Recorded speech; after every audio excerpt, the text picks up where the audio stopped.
好生活，歡迎翻到嚟 210澳洲生活頻道啊！又係我最遲最快做開 marketing 嘅 Zoe 啊，仲有我啊，最中意搞活動搞震嘅 Jacko 啊！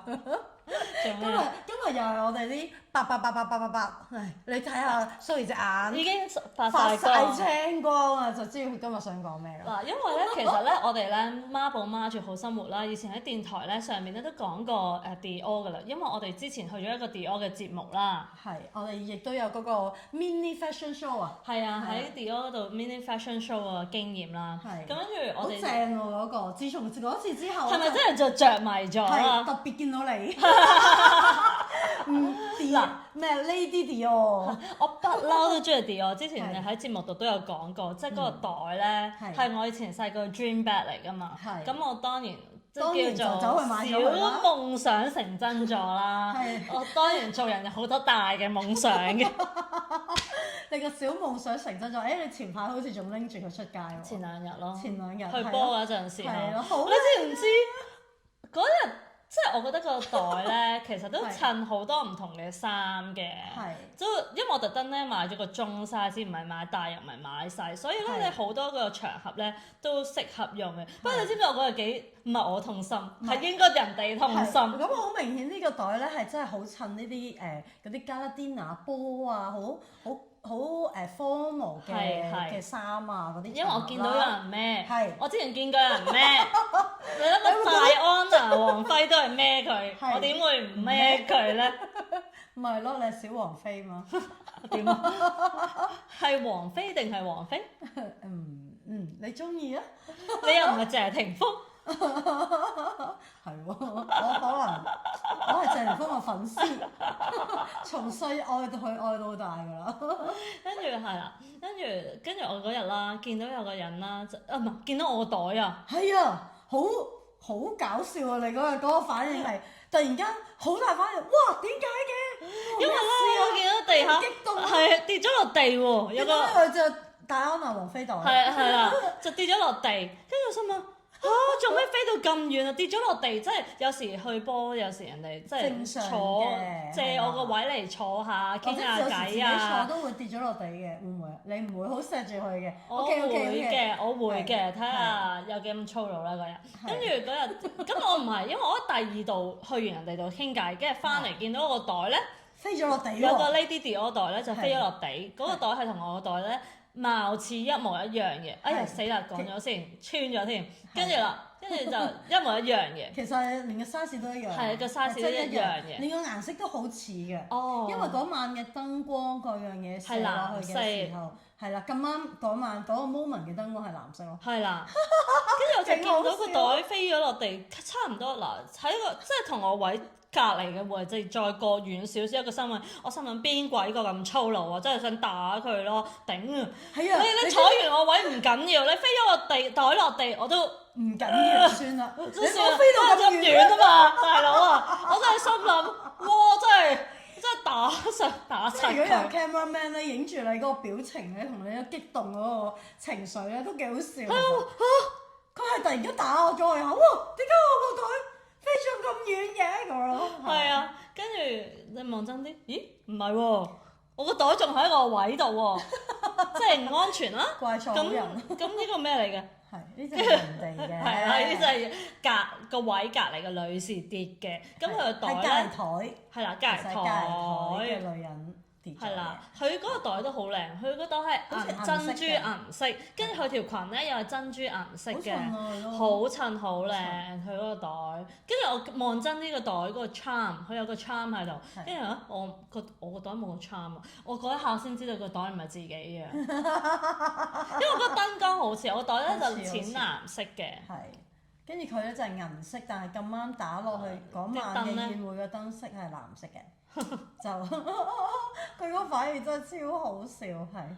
跟住我就話俾個女士聽啊，你個袋跌咗落地啊！真係，我諗佢都心痛咗一下。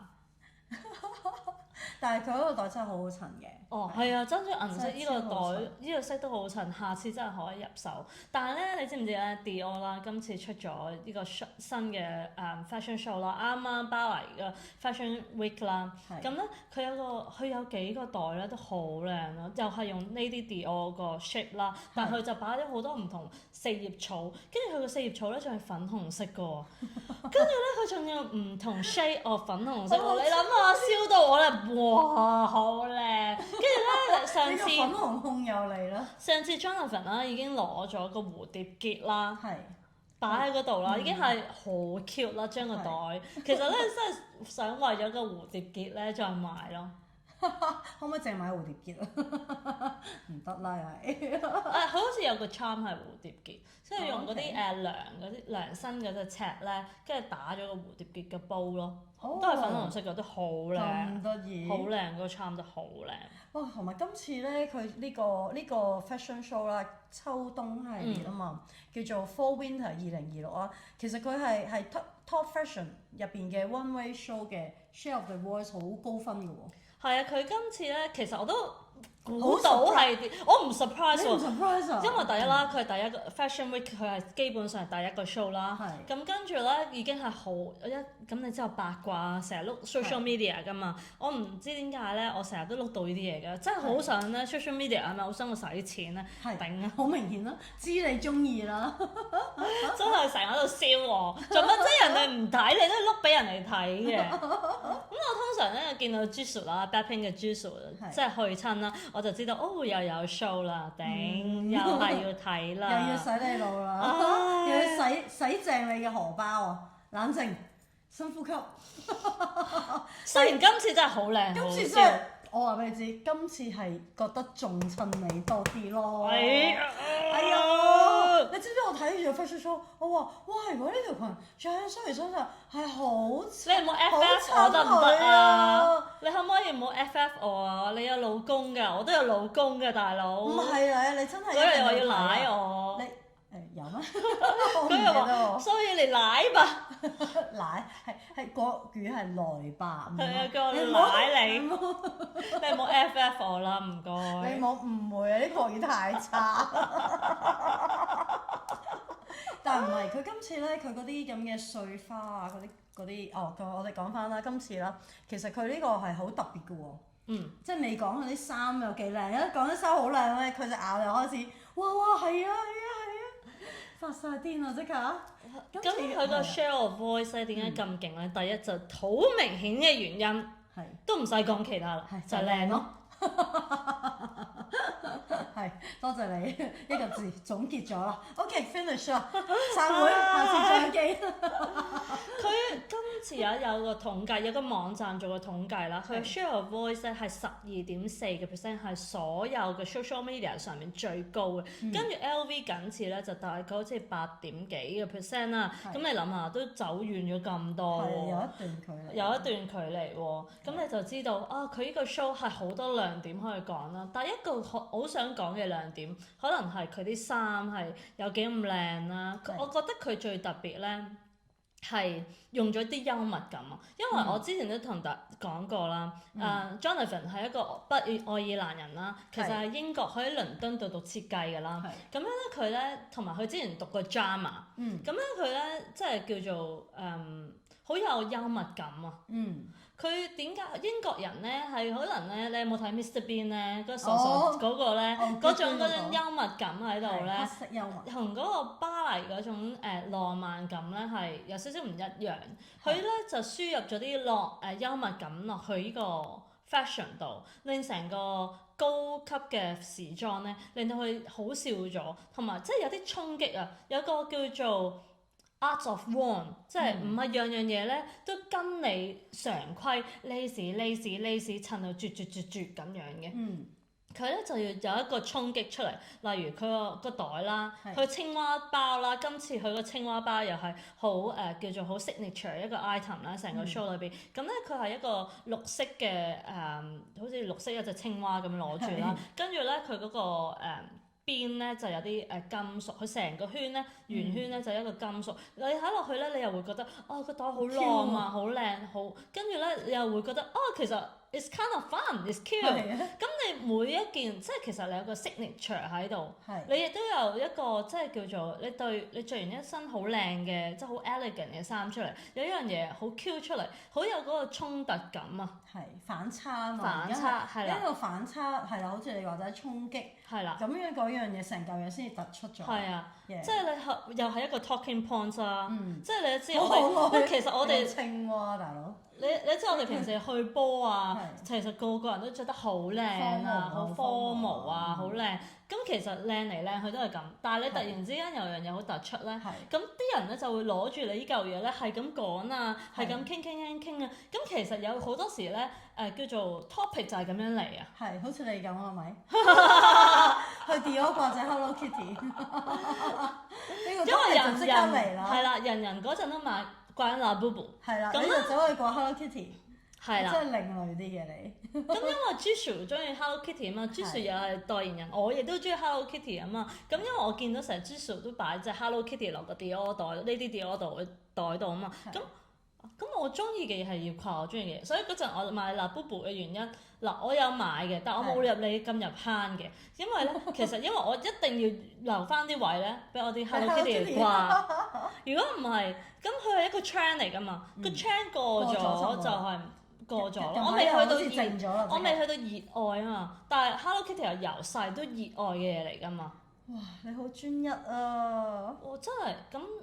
呢個叫童年回憶嚟嘅，咁又好難講嘅，即係唔知點解喎。通常中意 Hello Kitty 嘅人都中意咗好多年㗎啦。都係嘅，唔知點解，但我唔知老啊嘛 Hello Kitty。我細個，你細個就 Hello Kitty 今上年都50歲啦。誒老過你喎，真係好多添。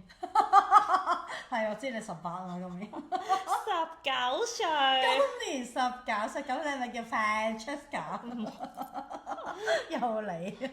我唔換呢個 gag 已經去到。呢個唔係，但我真係覺得好正咯，呢個 gag 都。不過呢個遲啲再講，真係估唔到而家都係一個 trend 嚟嘅。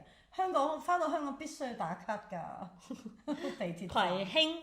係。葵興。葵芳。係啊，你屋企嘅葵興啊。係啊。係。跟住我哋去翻巴黎先，係唔好去葵興住。明係啦，明一個好浪漫嘅，突然間跳咗去一個。我哋本身就係一啲咁唔浪漫嘅人咯，因為就唔好講啲咁浪漫嘅嘢。不過佢呢個 fashion show 都我自己覺得都有意義嘅。佢特登響呢個好出名嘅叫做咩杜樂花園啊，巴黎啊。杜樂麗花園。咁咧，佢就將成個花園，其實我覺得啊，而家咧真係好識玩。好多 fashion brand 咧，由 invitation 開始咧就玩起，好正啊！佢嗰張 invitation 真係好特別，佢用咗巴黎嗰啲公園，我唔知大家有冇去過巴黎啦，或者其實見到好多相都知道巴黎嘅公園咧係好靚嘅。係。佢著名嗰兩個公園，佢嘅特色咯，係啊。佢唔止啊，佢其實每個公園咧，佢都係有呢啲咁嘅綠色凳㗎，就係咧無啦啦咧，你平時我哋去公園咧，咪就係。bench 啊嗰啲凳啦，長凳啦，但係佢唔係㗎，佢每個公園咧都有啲綠色嗰啲凳啦，或者紅色啦，或者藍色嗰啲凳啦，不過好多時都係綠色嘅。係，呢個係差唔多係叫法國嘅標誌嚟嘅。係啊，盧森堡公園啦，頭先講呢個咩？杜樂麗公園。咁佢都係咁樣，佢有啲嗰啲凳仔咧，嗰啲人咧就好 chill 噶啦，就咧同埋咧好多咧都係擺喺嗰啲噴水池邊嘅喎，咁咧就喺度讀，就喺度讀書喺度睇，跟住兩條友咧就係坐住嗰啲凳仔咧就傾偈，就唔係嗰啲 bench 喎，即係你都知啦，平時咧拍拖咧兩條友談情咧 bench 咧就喺度挨住咁樣啲咁樣噶嘛，但係喺公園度咧，但係咧你諗下巴黎嗰種浪漫咧，係你唔坐埋一齊咧，佢都可以整下你啲手咁樣噶喎，大佬啊！所以咧真係我都覺得好正。嗰陣咧我去巴黎咧影結婚相啊，咁我嗰時你咪同你老公我特登真係同個攝影師講，我唔要去嗰啲咩名勝啊、咩海船門啊、乜鬼嗰啲，我咧影個巴黎鐵塔咧都係求其影咗2張嘅啫，即係話俾人聽喺巴黎咁就算啦。我好多咧都係，因為其實我最叻，我覺得巴黎最靚咧就嗰啲公園、小公園啊，嗰啲即係嗰啲喺嗰啲木嗰啲凳度嗰啲啦。你呢啲好明顯係以前咧俾嗰啲鬼佬嗰啲咧法國嗰啲電影咧薰陶咗嗰啲人咧，我哋通常都係拍拖啊，踩住個單車啊。係啦，我就係覺得巴黎浪漫在就係浪漫在呢啲咁嘅地方度，並唔係嗰啲即係凱旋門。其實凱旋門唔浪漫噶嘛。係咯。係烈士嚟噶嘛？咁係唔浪漫嘅，即係我覺得巴黎嗰啲小眾彈琴啊，嗰啲大門啊，或者嗰啲屋啊，嗰啲屋啊，嗰啲我就小街啊，嗰啲地方咧，尤其是個公園咧，就真係好浪漫，因為好多人咧喺巴黎度真係可以放慢嘅生活咁樣咧，可以歇一日嘅，係啦，中午咧佢哋就喺度坐喺度啊，係。估唔到啊！原來人生係好簡單啫，終於我老公話唔使揾咁多錢，我哋淨係得得啦。買兩張嗰啲咁嘅鐵凳俾你。佢老婆要去巴黎就所以都要好多錢。冇巴黎不過佢張 invitation 真係好特別啊！我哋平時嗰啲嗰張。佢直情擺兩張凳上去嗰個，就係等兩個人坐喺度，即係嗰種浪漫嘅地方。就擺埋喺張 invitation 度啦。係去到邊？就係佢今次嘅設計咧，就係邀約你哋一齊去公園漫步。係啊！救命！你唔覺得好正咩？即係你睇完嗰兩張凳，其實你都估到個地方去邊啊！即係一定係公園啦，法國啦，Paris 嘅公園啦。你已經知道係咁樣嘅 setting 啦。哇！但係你入到去嗰個時裝 show 度啦，嘅 fashion show 度，其實我估唔到佢真係將法國嗰個莫內啊 Monet 嗰個畫擺咗出嚟咯。佢直情係睡蓮啊，即係你知莫內嘅睡蓮係好出名㗎嘛，因為佢睡蓮啊，佢都畫咗250幅啊。佢真係好中意睡蓮咯，因為佢覺得睡蓮係好靚嘅，所以今次呢個題材都係擺咗好多嗰啲漂浮喺上面嗰啲睡蓮作為背景咯。佢直情係喺個公園度做咗一個人造睡蓮出嚟啦。咁我又覺得咧，香港嘅觀眾咧真係好 lucky，因為咧喺香港咧佢有睡蓮嘅真跡睇咯。我哋澳洲冇，喺4月嘅時候啦，喺香港 Museum of Art 4月到7月啦，有睡蓮嘅真跡睇咯。即係而家下個月月咯。所以咪講出嚟俾大家聽咯。咁大家可以真係得咁大嘅香港咩？原來係咁。我幾驚你同我講話就係咁，所以想同我飛一轉。哎呀，你又醒啊！跟住我哋去公園。OK， 係。咁如果觀眾係喺香港嘅，或者經過嘅就記得去。嗰個係免費俾大家睇，佢咧係叫做完美藝術啊，完啊，唔係完美 perfect， 係公園嘅園。哦，我以為係 finish 嗰個園，原來係 park 嗰個園。係啦，公園嘅園。園係啦。園咩啊？即係園美藝術。係啦，咁你即係你講一次啊！我即係園公園嘅園，但係園美藝術，但係佢係特登玩個諧音啊嘛，園美藝術。即係花園咁咪變咗園。我講完美咁，你係咪講 perfect 啊？你會諗到，咁但係佢係完美，即係公園嘅園。即係玩諧音啊！香港人最中意嘅廣東話嘅諧音。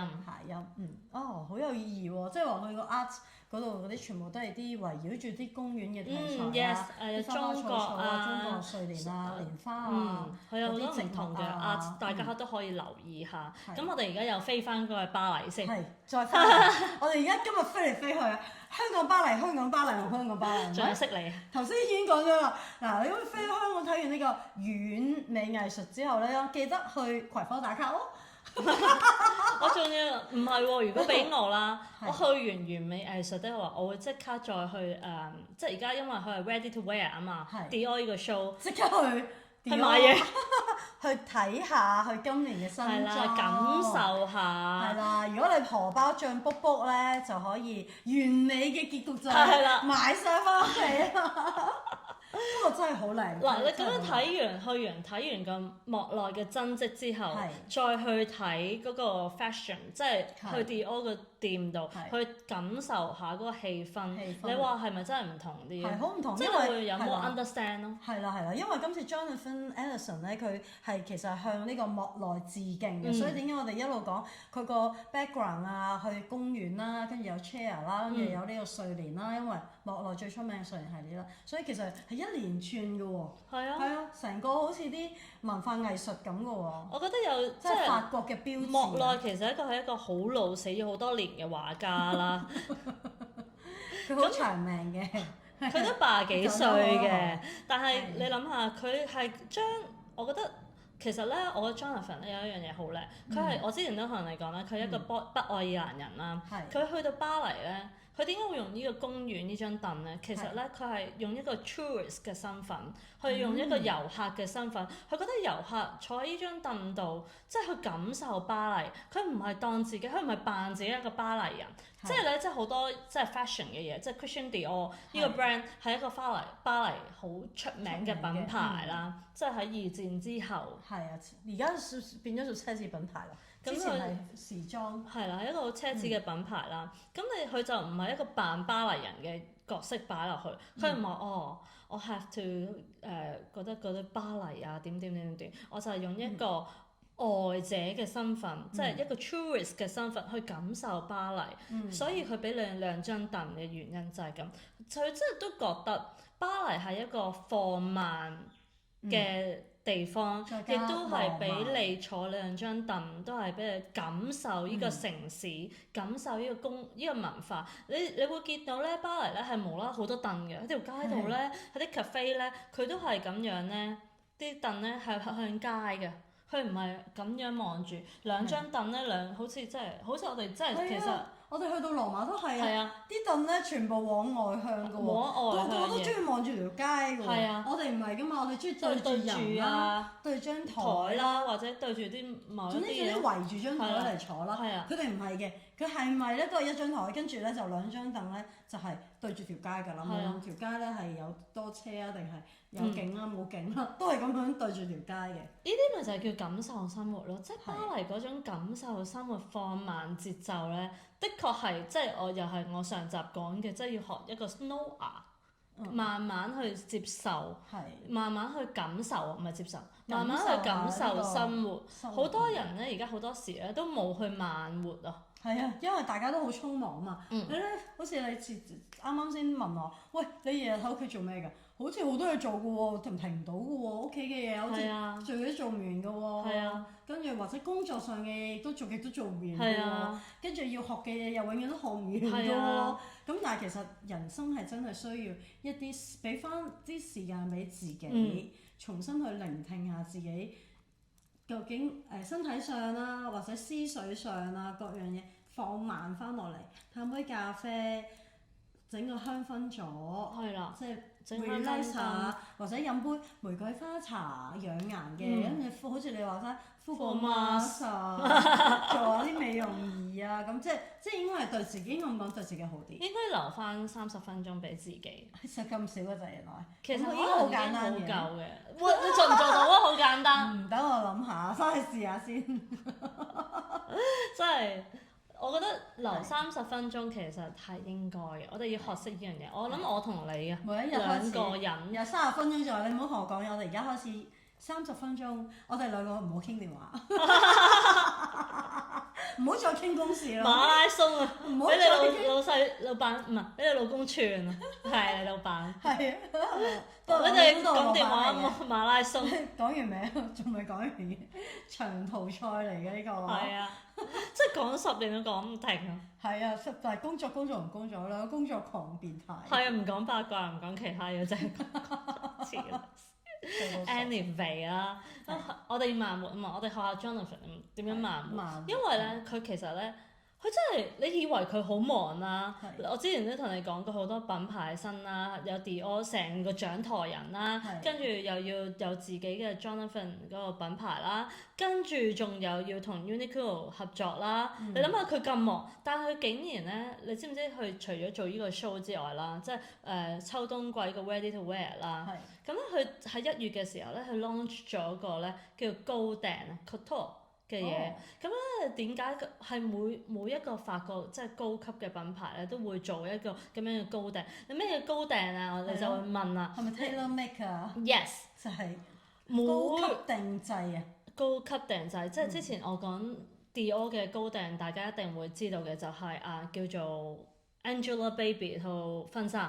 係。咁係咪即係大家都記得係點樣樣啦？亦都喺媒體上邊好浪漫啦，好叫做好 outstanding 一個 items 啦，大家都即係都睇到好多啦。咁點解佢會即係咩咧？其實咧，佢有啲 items 咧，佢係平時咧我哋做衫係咪印即係叫做機械整啊嘛，一定㗎啦。成衣啊嘛 ，ready to wear 成衣係啦。廠做一批量生產。係啦，高訂咧係咩咧？全人手做㗎。哦，即係佢唔係純粹就係你個度身訂做，唔單止係咁，直情係你嗰套嘢係全人手做。係啊。handmade 喎，大佬。Yes。哇！呢個 craftsmanship 就係真係好勁喎。你知唔知佢有一套衫？佢之前做咗一個設計，有套衫係用4000個鐘頭做。4000個鐘頭係咩概念咧？即係嗱，我當你平時我哋正常人啦，一年都一日即係24小時啫喎。正常人一日工作8小時。8小時咯。咁即係要做500天。係。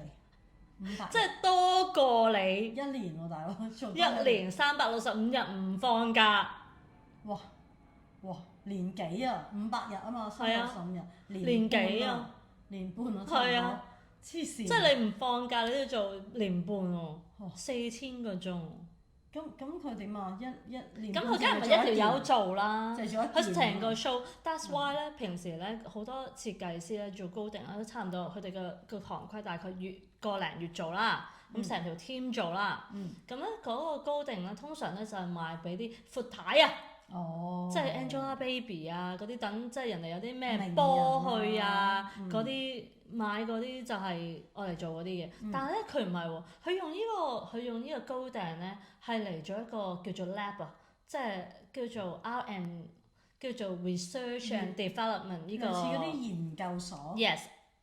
叫做一個 lab，叫做 research and development。佢就將呢個高訂咧，佢特登 extend 咗呢個半年嘅時間去做呢個高訂呢個系列。咁咧佢就將佢覺得佢研究咗嘅技術啦，去研究咗有啲咩唔同嘅 materials 啦，跟住因為咧佢直情咧係用古董嘅布料、法國古董 lace 嚟做呢啲高訂，所以真係。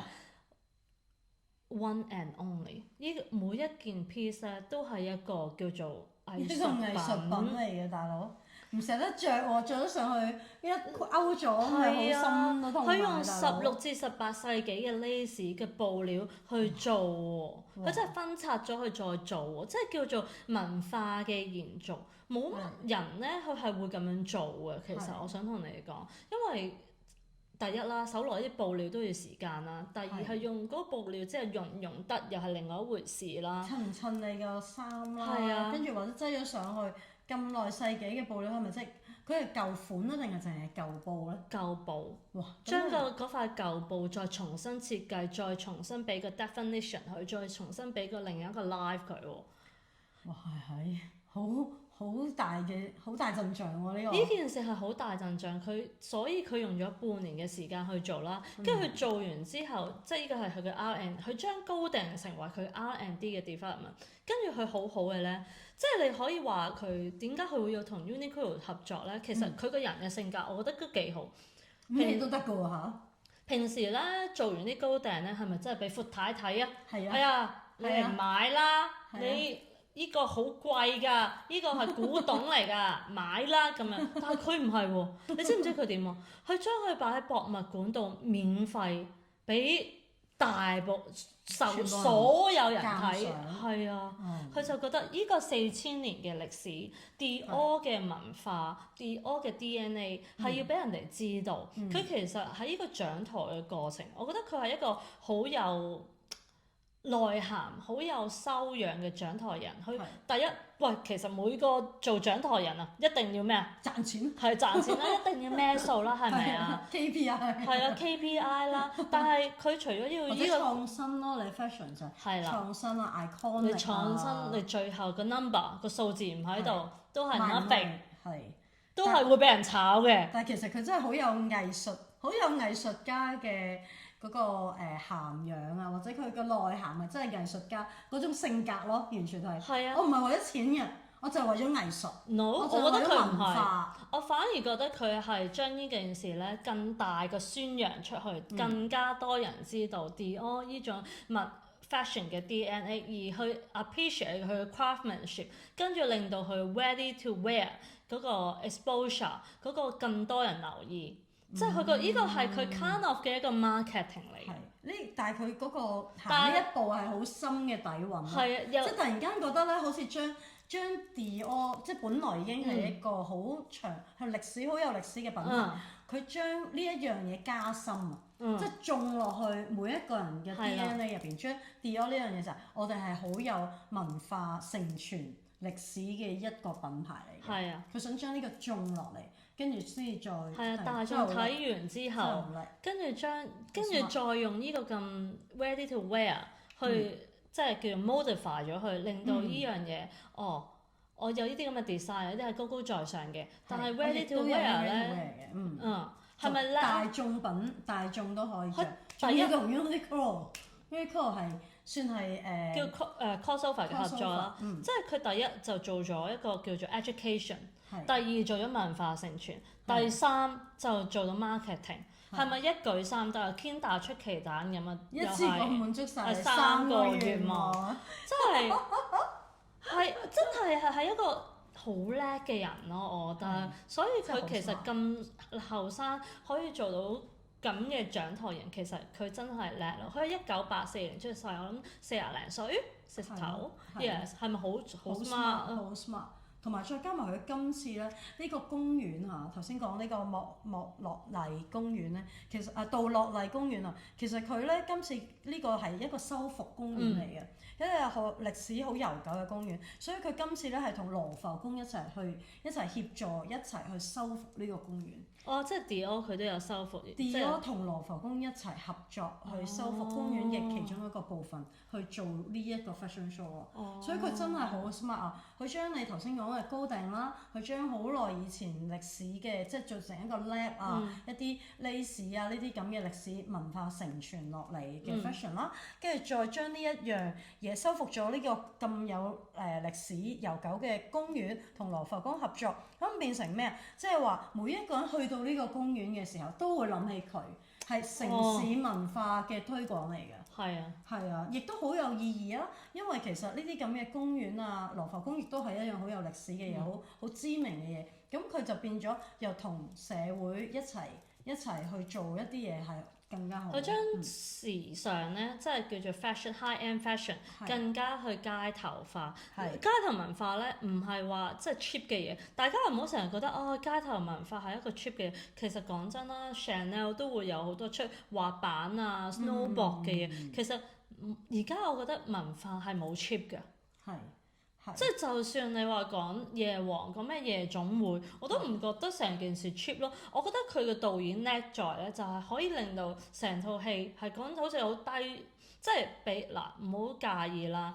即係小姐公關小姐，人哋就會覺得係社會上面嘅低層啦。即係呢個係人哋咁嘅覺得啦。呢個係社會鏈嚟㗎。咁但係咧，佢將成件事咧冇拍得好 cheap 咯，成件事，成件事就令到佢覺得其實係一個勵志嘅故事，呢個係導演嘅聰明，真係好聰明。我完全覺得睇完之後，即係除咗笑啦之外，係睇到佢嘅感情線啦，佢嘅道義啦、江湖義氣啦，咁每一個每一個生意都有一個衝擊㗎嘛。其實而家都係嘅。每個年代都有個衝擊。可能粵語其實粵語文化應該要承傳嘅。咁有一啲生意係真係會沒落嘅。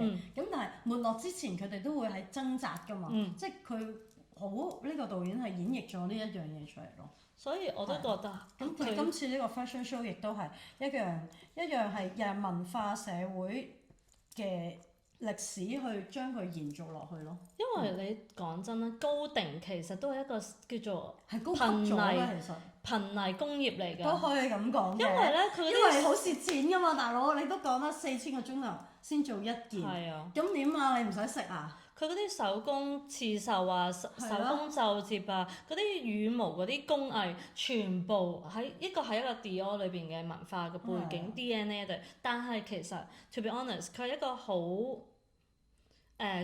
叫做瀕危絕種嘅一種藝術嚟嘅。點解我會咁樣講呢？因為大家講真，to be honest 又真係關中國啊、越南啊嗰啲叫做 mass production 嗰啲 fashion 事嘅，即係嗱你講真 Zara 呢啲咁嘅，使乜人手工啫？手咩工啫？手工得嚟啊，4000個鐘，人哋4秒已經印咗塊布出嚟啦。係啊，同埋你收唔起錢啊嘛，你唔係個個都係啦，唔係個個都俾得起呢嚿錢。咁問題係4分鐘，人哋肯俾呢嚿錢。係啦。人哋加 marketing 加所有嘢加埋做咗個 brand 出嚟。咁已經平過你4000個鐘嘅人工啦，真係個 margin 爭幾遠，因為其實咧高訂啊，其實係唔係點賺錢嘅，所以佢哋就話啊高訂其實係一個好瀕危嘅一個行業嚟嘅，你點樣可以令到啲人去再躋身呢個行業啊？其實啦，好似中國咁好多傳統手藝都會話都要絕跡咯，仲點會用手工咁樣去做咧？Exactly， 呢個唔 effective 啊！喺而家呢個世代有 AR 嘅世代，可能喂 fashion design 其實講真，我覺得啊，某個程度上你 AI 完全係可以取替到咯，好快㗎啦，係而家都取代一半㗎啦，即係 design 嗰方面佢已經一下你出咩樣板啊，點樣砌佢都可以。仲話當年 Christian Dior 先生係中意用手描，即係素描啦。咁當然佢真係冇乜電腦啦，用素描嘅形式去做。咁跟住咧 Jonathan 咧今次咧就都成日去即係嘗試用翻素描嘅形式去啟發自己嘅 design，即係去 back to the 最早期最原始嗰個地步，去感受翻嗰種 craftsmanship，去感受翻啲Dior 嘅 DNA， 佢嘅作用，你知唔知佢嘅職責難在咧？佢唔係淨係要做呢個生意，唔係淨係畫幾條裙出嚟。其實咧，淨係畫幾條裙啊，畫幾個袋出嚟咧，對於佢嚟講咧係好容易。佢嘅重任咧要在去 maintain Dior 嘅 brand 嘅 DNA。嗱，你諗下喎，你而家佢講緊嘅 Dior 嘅 DNA 係咩啊？係成日好講女性嗰個叫做嗰個線條啊，輪廓性啦，同埋要好有 dramatic 嘅輪廓性啦。and then 就係又要好人哋去 Dior 嘅 fashion show 係好期待去睇一個好 romantic fancy 嘅 show，即係 that's why 佢將呢個 show 變做睡蓮。即係好有 romantic fancy 嘅感覺，就係咁解。但係佢點樣將呢個 DNA 擺落去今日呢個咁樣？我哋女性係着咩衫啊？呢姐姐係我呢啲西裝褸啦，着緊一啲好即係好似呢個你咁嘅，冇上突下突嗰啲啦，遮下啲肥啊嗰啲咧。即係而家講真。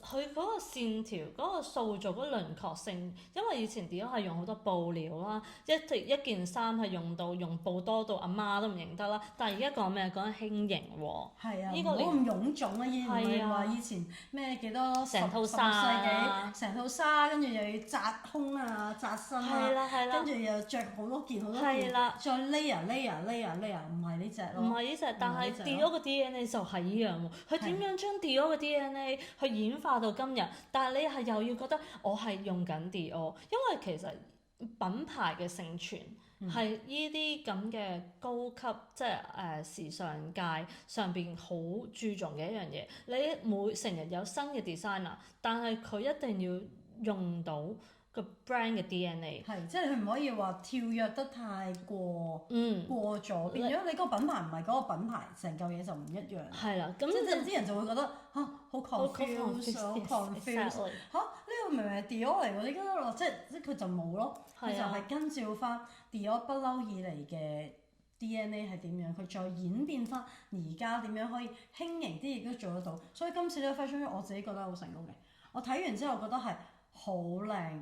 好 Q， 但係又覺得好 elegant 咯，好 elegant， 真係好 elegant。但係亦都係 ready to wear 咯。其實咧，因為咧，你好多時候咧見到哇，呢啲會唔會好難著㗎？會唔會淨係得去波先着到？係平時着唔到。我覺得冇，今次冇咯。係啊。今次佢用咗啲 layer，佢啲係小 layer。佢咧連行路嘅時候咧，嗰啲衫咧都係飄下飄下飄下，啲袖啊，全部都係用。一啲好靚嘅嗰啲皺摺嗰啲方法，所以你話佢用睡蓮嚟做佢嘅 inspiration 就係點解咧？因為睡蓮咧其實咧佢唔係畫花，佢其實係畫時間、畫光影，佢呢樣嘢先係睡蓮莫內最想表達嘅嘢。佢所以咧佢冇平衡線嘅，佢畫嘅畫，佢畫嘅畫咧全部都係一啲叫做光影打落過去個河嘅嗰個顏色啊，嗰個感覺啦，所以你見到咧睡蓮咧係好多時係你知湖係咩色㗎啦？綠色㗎嘛。綠色嘅。但係咧佢嘅綠色之餘咧，佢會溝咗啲咩色啊？藍色啦，會溝咗啲粉紅色啦，會溝咗啲紫色啦。點解咧？係因為佢唔同陽光中午、上午、下午照落去嗰個河啊。照落個湖嗰個影係個顏色啊，顏色都唔一樣。係啦，咁就所以咧，我覺得佢咧用莫內嗰個 inspiration 咧，用得擺喺個衫度咧，用得好好。即係莫內就擺喺幅畫油畫度啦，咁咧佢就擺喺衫度。嗰啲光影嗰啲行路嘅時候咧，飄下飄下，係因為你著衫咧，同我哋影相係真係唔一樣噶嘛。你著衫，因為你個人會喐噶嘛。你嗰個女仔會個就喐啦，個行路嗰啲婀娜多姿啦。係啦，佢今次呢一套咧就真係光影同埋個流動性嗰個，所以好襯 Zoe 啊。點啊？婀娜多姿啊！冇前冇後點婀娜多姿啊！婀娜多姿，你着晒就知㗎啦。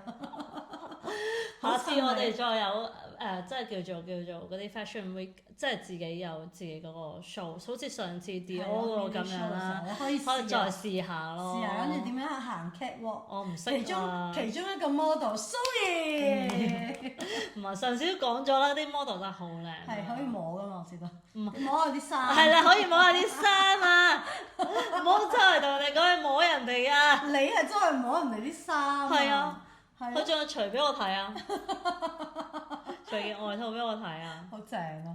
其實你都係一個好浪漫嘅人嚟㗎喎嚇。我的確係一個好浪漫嘅人嚟嘅，我處女座嚟㗎嘛，都係大佬啊！我覺得我浪漫其實又唔可以咁講，我係一個好商業化嘅人，但係即係商業化得嚟咧，我係好中意嗰啲 details 嗰啲浪漫，我中意嗰啲係叫做details 帶出嚟嘅浪漫咯，因為我覺得你啲嘢咧冇 details 咧就冇浪漫。That's why 我嗰陣即係頭先都講啦，去巴黎影engagement photo 嘅時候，就係全部咧係影嗰啲門啦。你知巴黎嗰啲門咧係唔同顏色啦，好大對噶嘛。咁咧我就覺得哇，嗰啲門好有浪漫感。係去到羅馬嘅時候，你同我講呢個門好浪漫啊。係啊。跟住我就問嗰道門有咩咁靚？唔係我係。可能我唔中意舊嘢咯，即係我覺得如果俾我住喺嗰度，我覺得我會驚咯，係啦，係嗰個感覺嚟嘅。跟住咧，我望住嗰道門就哇，係成個古堡咁大佬，嗰道門咁大道門，跟住仲要好似好舊咁樣啦。好多雕刻啊！跟住Zoe就同我哇，好浪漫，跟住我就望住佢。好細緻啊！係啊，因為你去，我好盡量嘅迎合緊佢啊！你去到即係歐洲呢啲地方咧，其實係一個好落後嘅地方嚟㗎。係啊！你明唔明白啊？我明啊！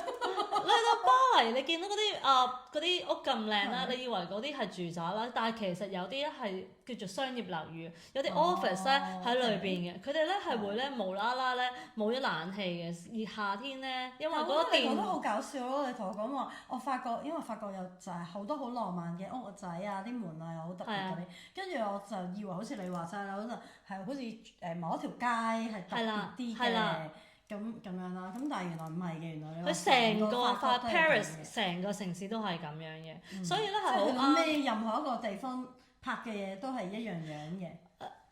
又唔係喎，有少少唔同，但係又好似咯。即係你有冇？如果你對 Paris 嗰啲電影有概念的話咧，佢唔係成條，佢唔係即係你知我哋平時去或者去拍啲日本嗰啲咧古街啊，淨係得嗰條街係咁樣嘅樣啫嘛，其他就係好 modern 嘅城市嚟㗎嘛。但係 Paris 唔係咯，就成個 city 都係咁樣咯。係咯，即係日本可能你去到某個公園啊，或者睇櫻花就嗰個地方特別多嘅，其他啲地方都有，但係少好多嘅。跟住出咗嗰個公園啊，或者出咗某啲地方嗰個湖啊嗰啲嘅時候就係一個城市，係啊，城市另外一個面貌嚟嘅。咁但係發覺唔係嘅。係成條街都成個 city 都係你電影上面見到嗰啲咁樣樣咯，即係藍色屋頂啊，白色牆身啊，跟住帶上好多唔同顏色嘅大門，好大嘅大門啊。我覺得呢啲係法國嘅浪漫，所以我嗰陣係同攝影師講，我唔要影嗰啲咩鐵塔啊，我唔要影凱旋門啊，我要去啲小公園啊，好似頭先咁講咯，豬豬豬啦，係咯。喺啲小公園同老公豬豬豬咯，嗰陣仲要未係老公啊，嗰個浪漫在嗰個浪漫在仲未係，都係咗老公之後就唔浪漫，成件事就唔浪漫啦。大家都知道啦，係咪？記住浪漫之前未得到嘅嘢係好啲㗎，大佬啊！結婚之前一定要去浪漫一下，結咗婚之後就唔浪漫。係啊，即刻唔浪漫，因為你嗰陣咧，我個 friend 啦，唔知點解喎，我影完呢一輯之後啦，佢又去影咯。佢係去動物園，去 honeymoon，咁我就去影 pre-wedding。我特登唔係影 pre-wedding 嘅，以我老公咁 cheap 嘅性格，佢都唔會特登帶我去法國影 pre-wedding 啦。咁咧嗰陣咧就唔知點解咁好彩喎，俾佢揾到咧800幾蚊，由 Sydney 坐 Singapore Airline 飛去法國。咁平 ？Yes， 好平喎，飛香港都唔止呢個價。Yes， 黐線嘅，仲要飛咁遠喎，大佬。係啊。使乜轉機啊？喺 Singapore Airline 新加坡，仲有新加坡轉機幾正啊！哦，係啊，新加坡又係好 short 嘅，咁跟住就係因為咁樣先去法國，先去話嗰陣就影個 engagement photo 啦，就上邊。你去到嗰度問下你係去到嗰度先揾攝影師啊，定係你一做 plan？我就叻咯，我成件事真係要俾個叻自己。係，我成日都俾你嘅，收唔收到？第一，我唔知點解喎，我揾到一個澳洲嘅攝影師，一個係澳洲女仔嘅攝影師。咁咧係華人嚟嘅定唔係鬼妹嚟嘅？鬼妹嚟嘅，澳洲鬼妹嚟嘅。咁同我老公啊，所以同我都溝得到啲啦。咁仲有澳洲即係嘅。叫做大家都有啲 common topic 啊，又容易 break 到個 ice 啦，因為佢係澳洲人嘛，咁大家都講下澳洲啲嘢啊，咁樣啦，咁就好容易 break 到 ice 啊，咁就你知啦，嗰陣其實佢嗰啲咧 engagement photo 咧同或者香港啊，或者即係點樣講咧？外國我知道香港係點樣影 engagement 嘅，同埋即係。或者你喺澳洲度用香港形式嘅 wedding planner 啦，即係港式嘅 wedding planner 咧，佢係即係帶你去唔同嘅景點啊，一日咧就由頭咧，即係叫做由10點鐘朝頭早咧就影到夜晚6點咁長時間嘅。咁咧其實外國人形式影 engagement photo 咧唔係咁樣嘅。外國人形式咧影 engagement photo 咧係一個好短嘅 session 嚟嘅啫 ，which is like 2-3個鐘嘅啫。哦，唔係 whole day 㗎。唔係 whole day 嘅。OK。即係好早出去影，咁之前所以咧要 ice break 得好快。如果你係法國人啦，佢嗰個英文又未去到咁樣啦，你知我老公嗌到不得了啦。人哋講一句佢覆半句嘛。係啊，咁佢應該會好陌生啊覺得，但係咁我好彩咧，我就揾到一個澳洲嘅女仔。就係我哋嘅 engagement photo 啦，佢都影好多，跟住我之後睇佢 Instagram 啦，我先發覺佢係幫一個澳洲嘅寫愛情小説嘅作家影過咯。咁個作家本書咧，我有咁巧合咧睇過喎。哇！有冇咁巧？因為佢拍戲啊你咁巧嘅。係啊，嗰個作家又叫 Zoe 喎，真嘅。跟住咧，佢老公咧又係做電台節目嘅。OK。同我哋一樣嘅。你諗下，嗱嗰陣我哋未做電台啦，但係即係我講翻俾你聽啦，佢老公都係一個 celebrities 啦，即係有做電台節目啊，有做電視節目嘅。咁樣係啦，佢嘅即係因為嗰個作家個名叫 Zoe，咁所以我買佢本書嚟睇啦。跟住俾我之後就發覺到佢同我用嘅 engagement photo 嘅嗰個因為佢好似喺法國度結婚，咁樣所以我哋就叫做一樣啦。係啦。好搞笑喎！係啊，大佬。跟住所以淨係拍幾個鐘㗎咋？係啊，3個鐘啊。係啦，3個鐘又朝頭早好早，即係你好去，因為去好少地方嘅啫喎，先可以。係啊。係咯。但係我都唔頭先都講過啦，都唔係好想去嗰啲唔同嘅地方，佢就跟咗個路線俾你嘅。不過個攝影師好好啦，知道我係嚟旅遊啦，我知道我唔會買花啦，佢就特登去買咗束花俾我揸住影咯。因為我冇理由揦住套花周圍去㗎嘛，第二日就我去唔知第二個地方度玩啊嘛，咁佢就去咗買咗一束花俾佢。佢話法國人唔緊要，我話咁我使唔使俾翻錢你？佢話唔使啊，法國人好浪漫㗎，好中意插花喺屋企㗎。即係所以你影完之後佢就攞翻屋企插。係啦，佢就攞翻屋企插。即係佢覺得咁又唔會嘥喎。係啊。都幾好喎。但係好短嘅時間咯，即係2-3個鐘就影完。咁第二個叻咧，我第一個咧就揾到個好好嘅攝影師啦，好到你知唔知點啊？你知我哋做嘢係好慢㗎嘛，其實法國人啦，就算鬼都做嘢慢啦，即係澳洲人做嘢都唔係好 effective 㗎嘛。你知唔知我 trip 未完啊？喺歐洲嘅 trip 未完，我已經收到相啦。哇！即係已經有個 first draft 啦，係咪好啊？好啊！咁係咪你個 friend 都揾佢影啊？我 friend 唔知點解就唔揾佢影喎。即係你有介紹俾佢。係啦，因為我 friend 咧自己對影相咧有另外一個概念嘅。好正常嘅，呢啲每一個人都有中意每個唔同嘅 photographer 都有唔同嘅概念嘅。我就中意佢咧，我真係因為覺得佢叫做拍得生活化啲，即係冇嗰啲咧。我明嘅，好多人咧中意影嘅 engagement photo 咧就係着住套婚紗啦，飄住嗰隻啦，喺個仙女橋嗰度係啦，嗰啲 veil 飄住嗰隻啦。其實我影即係外國人影 engagement photo 咧，就唔係着婚紗㗎嘛，好興即係叫做行個 way 行入去結婚嗰刻咧，先係嗰個 first look，即係你老公第一次見到你着婚紗個樣啦。呢個係外國人嘅文化嚟㗎嘛。咁我就係我中意嗰個文化嘅，我自己。咁我就鬼妹嘛，我知。我唔係鬼妹，我覺得嗰個浪漫啲咯。OK。我自己覺得啦嚇。你都想將最靚嗰面喺結婚嗰度先呈現。係啦，即係我想有個 surprise，我想有個 surprise，因為即係我知道香港咧有時咧係會帶埋個老公啊，亞洲好多時候咧會帶埋個老公一齊去揀。你覺得我着邊套靚啊咁樣？我哋澳洲係冇㗎嘛。跟住就試婚紗嗰個 moment 就已經哇，老婆真係好靚嘅叮咁。唔係咯，好多都係話咩啊？話哎呀一樣啦，你真係好靚啊，套套得你真係好靚啊，仆佢一街都冇留心睇嘅。求其噏好靚啊！好靚啊！係啊，好啊，你中意啊？係啊，好行啊，好行啊！係啊，咁我就留翻呢個 first look 咧。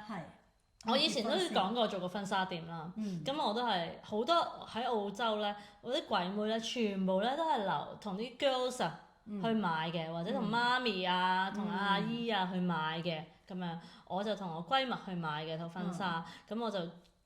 即係我就着咗一套好簡單嘅，即係叫大啲嘅做咩裙咧？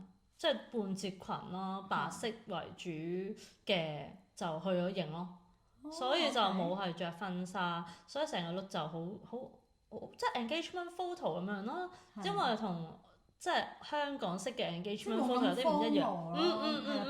平時嗰啲你哋叫 engagement photo 啦，其實我哋嗰啲已經叫做婚紗照嚟㗎啦。係啊，叫 pre-wedding 啊。我哋嗰啲係啦，直情叫做婚紗照啦，婚紗相嚟㗎嘛。咁所以其實嗰個 moment 已經係着晒婚紗，老公着晒咩？雖然未必係當日同一套，未必係同一套，因為通常你知換好多套㗎嘛。係啦，你貪心啊嘛。又換好多套啦，又換好多個 look 啦，化妝啊 set 頭都唔同樣啦。跟住同埋你唔會想整污糟到自己嗰套婚紗，通常都係可能係婚紗店或者影相鋪，即係影相嗰度已經鋪翻埋嗰啲婚紗嗰啲服裝啊，俾你去轉 look 㗎啦嘛。你唔會整污糟自己嘅套，通常都係用人哋嗰啲。咁人幫你化妝 set 頭啦，呢樣就我第二個 smart 嘅位啦。我咧就係冇去到法國，冇用到歐洲人嘅化妝師同埋 set 頭。你點揾啊？我自己咯。我哋自己化。我自己化，哦。我自己 set 頭。我以為你話你去到嗰度揾到自己揾到一個人幫你化。我個 friend 咧就蠢啦，sorry。唔知你個 friend 有冇睇緊？你 friend 蠢啊！你就蠢啦，係啊，繼續啊！因為嗱，佢平時一定會 show 俾我睇㗎嘛。我唔會剪㗎，你知呢段係一定會出街㗎，你放心啦你。哎呀，我個 friend 慣咗㗎啦。果然係閨蜜啊！果然係 friend 啊！唔介意你講蠢啊，即係蠢啊！你試下喺下車嘅節目度話蠢，睇下我嬲唔嬲你？都唔係第一次㗎啦。唔係面對面都係咁講啊！蠢啊，話你啊！係繼續啊！嚟！咁樣咧，佢就用咗當地嘅攝影師啦，呢個一定啦。係。仲用埋佢當地嘅化妝師喎。哇！咁就好靚咯，高鼻子。因為咧，我點解我知咧？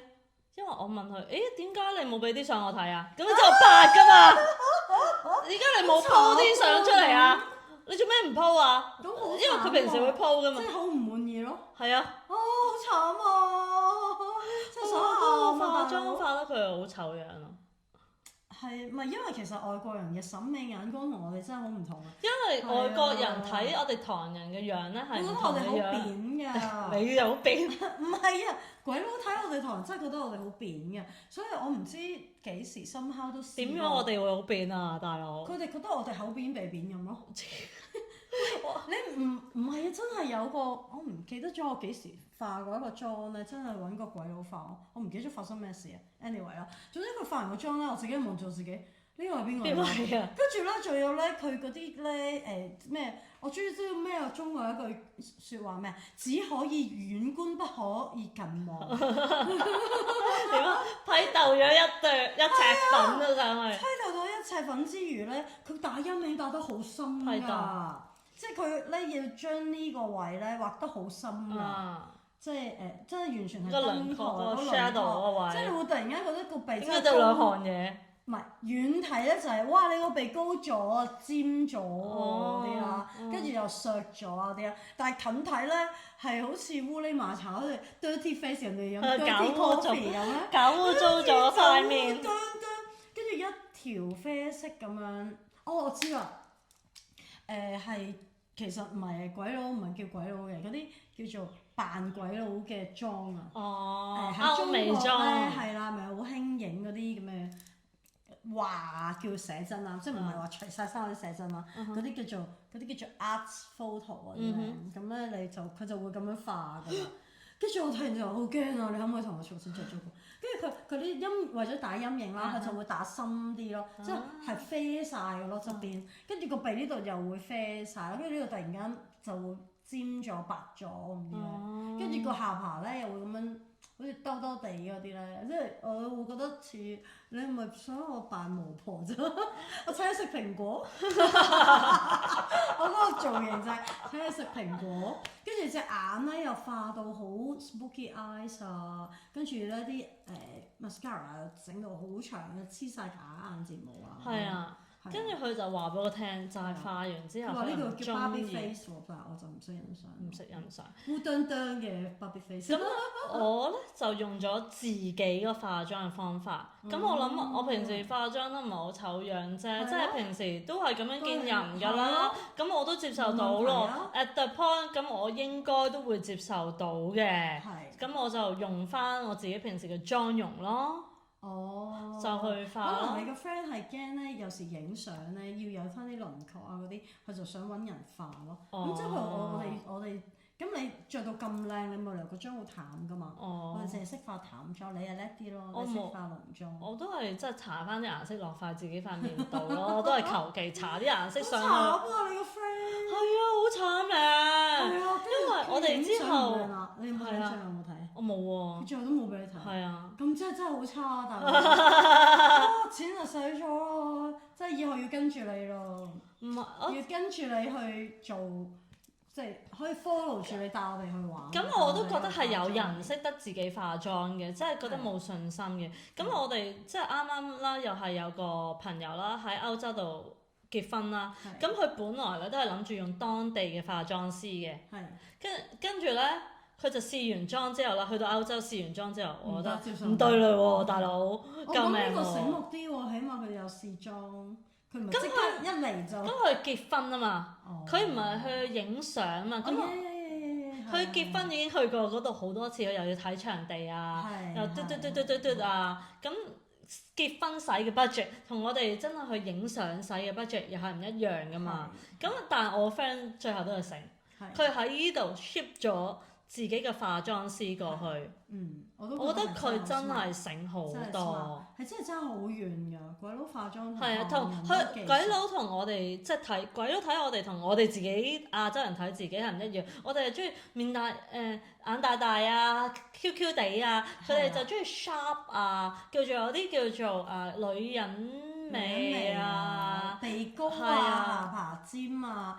面削啊嗰啲，我哋有兩套唔同嘅審美嘅，咁我哋都冇辦法啦。都唔同嘅。係，咁同係咯，所以我就覺得真係啊！我哋去歐洲做 wedding 啊，做攝影嘅時候，我哋一係咧就揾自己嘅化妝師一齊過去，因為都有好多我哋識嘅 wedding planner 啊，樣樣嘢，佢哋本身就有一個 team。呢個 team 係啦，成個 team 帶一齊帶晒過去，咁你就會好安心啊！係啊，安心好多。因為你其實錢就使咗，人都去咗嗰度啦，都唔爭再使多少少。係啊。咁啊，成件事就可以真係完美啲咯，係。如果唔係真係錢就使咗啦，跟住又唔靚喎，跟住又唔俾得人睇喎，真係好慘喎！你講完我都覺得好可憐啊！你個 friend。係啊，係可憐啊。好可惜啊！係可惜啊，可能佢自己都有睇嘅，唔係，但係可能變咗係咩咧？好難忘咯，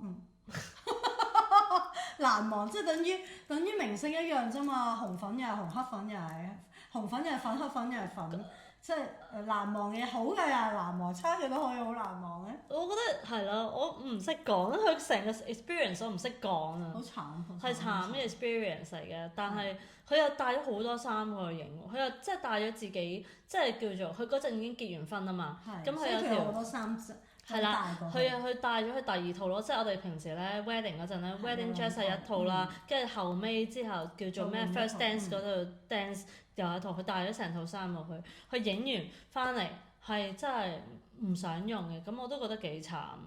係咯，連你都冇睇過，我以為佢私底下有悄悄咁俾一兩張你審下。好似冇睇過。哦，好似冇睇過。咁應該真係好失望。係啦。真係好失望。可能直情化咗個妝咧，同佢唔同樣啊。係啊。係啊。佢應該影多兩張咧，係側面，跟住望唔到鏡嗰啲咧，或者後邊應該係啲背景嗰啲咁咪見到。我唔記得咗自己睇過咯。慘。可能我自己有睇過，但我唔記得咗。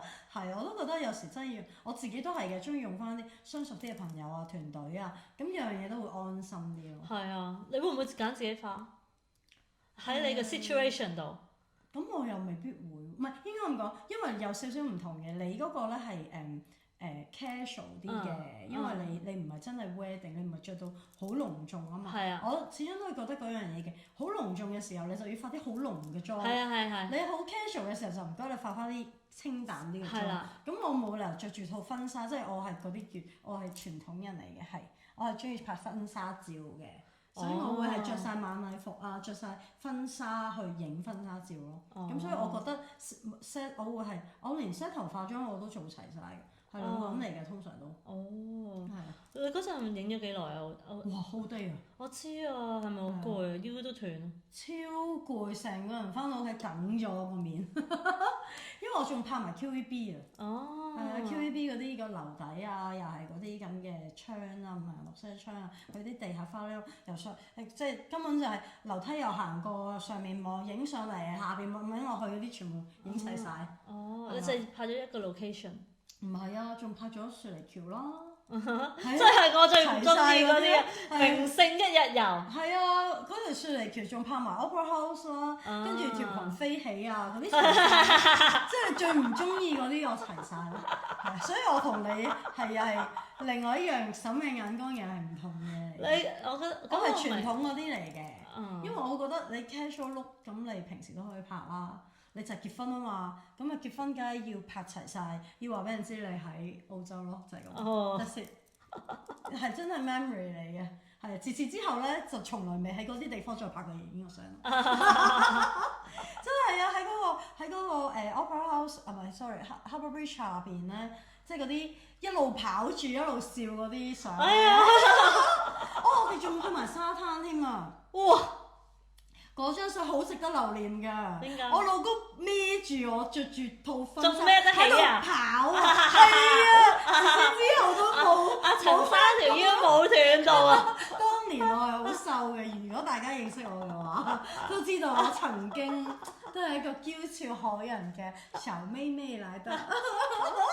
阿陳生條腰冇斷到。係啊，嗰張相係好值得留念啊！話俾你知。因為而家再唔會再孭得起你。係啊，哇！其實講真都已經拍咗好多個景點啊，去咗 La Perouse 嗰度影相救命啊！海鷗啦，海鷗食好攰啊！跟住去咗 QVB 影相啦。真係幾多個鐘啊？真係由朝拍到晚，拍到10點，9至10。黐線！即係朝頭早化妝啦，有個零個鐘，跟住就Opera House、Harbour Bridge 下邊啦，海邊即係跟住海邊啦，跟住然之後沙灘啦，跟住仲去埋影埋教堂啦，教堂嗰度個噴水池啦，又影咗啦。哇！都真係影咗好多景點。悉尼景點揾你影，原來旅遊局係應該揾你嚟做代言我哋。法國揾你，我記得悉尼可以應該揾我做代言，好有話語權。我冇啊，我做唔到啊，我就影我自己中意嗰啲嘢啫嘛，嗰啲門啊，對門都一樣㗎啦。好實嗰啲公園啦，去 QVB 影咧一定要 book 定先，如果唔係真係會趕你走嘅。哦，係啊，係啊，係唔可以就咁影咯，即係唔好以為你就插兩張，你唔會啦。你影得婚紗相啊，影得咁隆重嘅，你肯定擺拍啊，條裙都擺下啦，喺條樓梯度又擺下啦，上面又擺下，下邊又擺下，即係呢啲嘢就一定要 book 咯。哦，即係你係香港式嘅婚紗相，因為我係一個好傳統嘅女嚟嘅，香港女啊嘛。港女，而家都係港女啊！而家都係港，你都係港女啊！係港嘢，我都係港女。港女兼講嘢咯。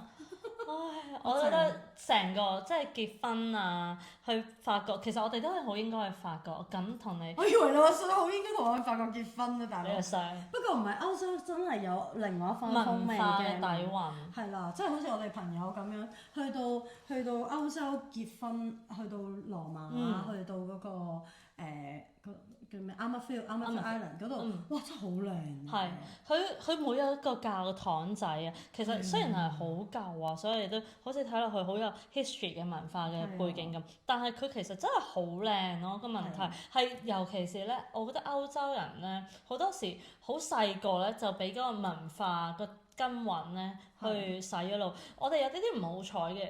唔好彩，因為我覺得住悉尼咧就真係冇乜history。係，悉尼真係冇乜 history。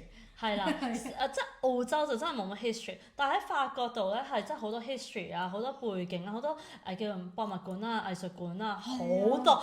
呢度係有幾間。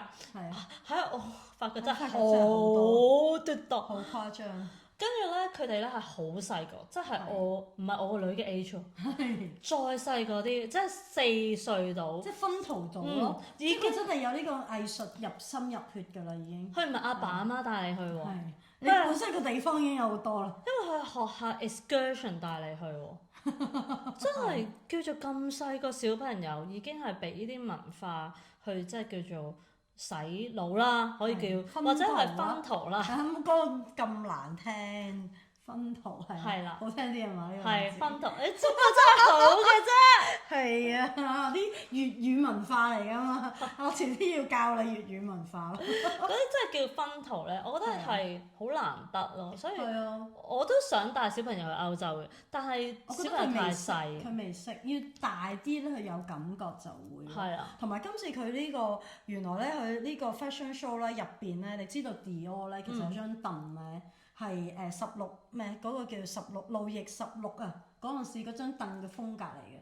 有個 Miss Dior chair 圓形嘅咧，鐵嘅咧，嗰個係好 signature 嘅。跟住原來佢係參照咧，當靈感係嚟自以前路易16嗰陣時嗰個風格，即係好古典。你以前好中意嗰啲好古典圓形嘅，跟住好多花紋嗰啲嘢。雕塑嗰啲。咁今次Jonathan Anderson 咧，佢直情咧將呢啲即係呢啲凳嘅圖騰啊，佢哋啲蝴蝶結啊，嗰個圓框啊，跟住嗰啲刺繡啊，擺晒落去嗰啲樓度喎。啲蝴蝶啊，即係哇！咁啊，嗰啲嘅 detail 所以嗰啲位係啊，你好中意嗰啲，所以我咪話你真係會癲咗啊！再加埋佢今次呢個睡蓮系列，佢啲裙全部都係咁樣，全部啲咩藍色啊，個衫袖啊，又係好多好似啲我好中意啊！好中意啲顏色啊！咪話好襯你咯，超襯你啊！洗你老師，係啊，真係好正。今次呢個真係好值得一睇。我覺得所以佢係叫做 share of the voice 係有原因。number one 真係佢唔係因為佢真係靚咁簡單啊，佢仲要真係裏邊有好多唔同嘅嘢裏邊。加插咗好多文化啦、藝術啦、以前嘅工藝啦、craftsmanship 啦，跟住再加埋巴黎嘅浪漫啊、巴黎嘅象徵啊、時尚嘅象徵啊，再入埋啲Dior 嘅。真係從以前一路流落嚟嘅 DNA， 真係我覺得好。我覺得 Jonathan 呢張成績表，呢個係差不多佢第三個 show 啦。入主之後，我覺得佢呢個真係叫做交咗啲成績出嚟。我之前第一個 show 咧，唔係好似第四個啦已經，有個男裝跟住做咗一個 SS， 跟住做咗一個高定，呢個第四個，跟住好似又就嚟翻男裝。嗱，即係呢個 show 咧，其實啊，真係佢。我之前都上次講過電台節目講過啦，第一、第二個 show 咧，其實未必可以好表現到佢嘅成績，係啦，彰顯到佢嘅嗰個叻嘅出嚟嘅，因為佢都要去同團隊磨合啊，巴拉巴拉。我覺得佢呢個咧真係叫做一張好嘅成績表，佢話俾大家聽，為什麼佢可以 qualify as 一個叫做掌舵人。Dior 嘅掌舵人。我覺得呢個 show 睇完之後，真係可以令到我哋除咗叫做明白到Dior 嘅 DNA 啦，講咗睡蓮啦，其實因為睡蓮真係一個好，即係莫奈佢真係好聰明。佢雖然唔知點解去到60幾歲先叫做成為一個好出名嘅畫家啦，但係佢係真係日後嘅抽象派畫風嘅，即係叫做啟蒙啊，可以咁講。表者啦，真係。我覺得香港人真係好 lucky 可以睇到莫奈嘅真跡啦，希望大家4月至7月嘅時候咧，就有機會就去睇下啦。咁為我哋啲悉尼人，或者澳洲人去睇下，或者我哋可以咧。如果你睇咗幾多私信我哋，可能真係有機會睇到喎。真係㗎？係啊，我睇下先。如果有機會嘅，你睇完之後翻嚟再同大家。如果日本都可以睇到喎，因為咧日本有個museum咧都有一個莫奈嘅真跡，即係你哋如果去，佢直情咧，佢個網上點樣寫咧？佢直情話係同好感受到 Jonathan 嘅 show 添啊！如果你睇咗呢個 art， 因為咧佢嗰個地方咧好特別嘅，佢喺日本鄉村縣嘅直島，佢嗰個咧叫地中美術館。點解叫地中美術館？唔係叫地中海啊？No， 我知道啦。地中海美術館係。地中嘅意思咧，其實地牢、地庫。佢點解會喺嗰個藝術館喺地庫度咧？佢就話個建築師就話唔想影響上面嘅自然景觀，所以就將個藝術館咧擺喺地牢嗰度。咁咧跟住咧，你入去嘅時候咧，佢係個牆又係白色㗎啦，個天花板又白色，冇乜特別啦，係咪？個地板又係白色嘅。哇！跟住係嗰啲石料石材嚟做嘅，跟住咧你入去嘅時候咧，你仲要即係佢會更加將莫奈嗰啲睡蓮咧，佢嗰個museum 嘅 room 啦，即係 museum 有唔同嘅 room 㗎嘛，咁佢個 room 裏邊咧有5幅睡蓮嘅畫，全部咧都係睡蓮嘅晚期嚟嘅。哦，即係係真係有250幅啦，咁佢睡蓮即係叫做。佢有250幅喺嗰度。唔係，佢有5幅。我有5幅。佢有其中5幅。睡蓮系列有250幅，但係佢其中抽咗5幅擺喺度做展覽。嗰啲咧都係莫奈晚期嘅作品嚟嘅，咁咧佢就係更加抽象啦。咁佢點解有咩另外一個講法咧？有咩咁特別要講咧？就係我頭先講白色天花板啦、白色牆啦、白色地啦，佢仲有咧呢啲白色小石頭喺裏邊。咁咧你入去嘅時候咧，一定要除鞋着白襪入去嘅。嚇 ！Yes， 即係你要感覺一下自己行石春地。唔係石春啊，小石頭。你係春。我冇嗰石春。哦，石頭地。小石頭地，小沙石頭。石春咯。小沙石，小沙石。即係感受，即係自己真係要，即係你諗即係下，眼睇得到，又感受得到，跟住再佢主要嘅原因咧，就係因為好想你放慢嘅腳步，好似感受喺個花園點解我會度。行好慢嘅？因為我揞住我都話唔係成日春咯。石頭即啊嘛。即係你有冇去過嗰啲沙嘅公園啊？係。即係嗰個沙嘅公園，平時嗰啲沙係咪白黑色嘅？啡色嘅。係啊。咁佢呢個就係白色咯。佢係沙定係石啊？究竟？沙石啊！即係細粒嘅，好係啦細粒沙石嚟嘅。咁你講清楚，石頭喎，大佬。小石小石頭，小石頭仲銀我話俾你知啊！你有冇？石春，我知你講10萬次石春啦，我知你講乜。叫哎呀，好痛啊個腎虧啊！你嘅神龜。我知你諗緊乜啦？係我哋中國嗰啲石春地，佢係細沙石。係啦，細沙石。咦，真係啊！啲中文啊，唔該，大家幫我翻 tune 下啲中文。細沙石，即係覺得自己好似行緊喺個沙灘上邊。小沙石咯，小沙石，即係公園，佢特登咧就令到。我諗啲石都係白色。係啊，佢特登咧就令到啲人放慢嘅腳步，要聽到行路嗰啲沙沙石石嘅聲音，去感受呢個空間。其實同 Jonathan 佢嘅理念咧好多時都好相似，因為我之前啱啱講 Jonathan 咧 couture 上邊個高訂嗰個 collection 個 one way 咧，佢都係特登。我頭先咪講佢用嗰啲好lace 啊，攞啲布料啊，佢就特登將啲音樂咧放慢啦，放低啲聲音啦，跟住咧等啲 model 模特兒行嘅時候咧，嗰啲衣服啊，切切擦擦，切切擦擦，呢啲聲咧放慢腳步，呢啲聲咧感受落去。其實 Jonathan 咧喺呢個高定嘅時候咧，佢已經係有 feel 到，即係佢其實因為1月嘅事啦，咁 Ready to Wear 講緊係3、4月嘅事啦，3月嘅事啦，咁佢已經其實個 mind 裏邊已經擺咗個 elements 喺嗰度，已經提醒咗你啦。有即係嗰啲咩叫插針啊？即係擺定支針喺度先，已經係鋪墊緊。係咪好醒啊？其實佢唔係一個正式嘅藝術家，佢仲係一個商人嚟。佢真係好有頭腦，好有商業頭腦，係咪啊？插針，但係又係一個好藝術化咯，我覺得好 interesting。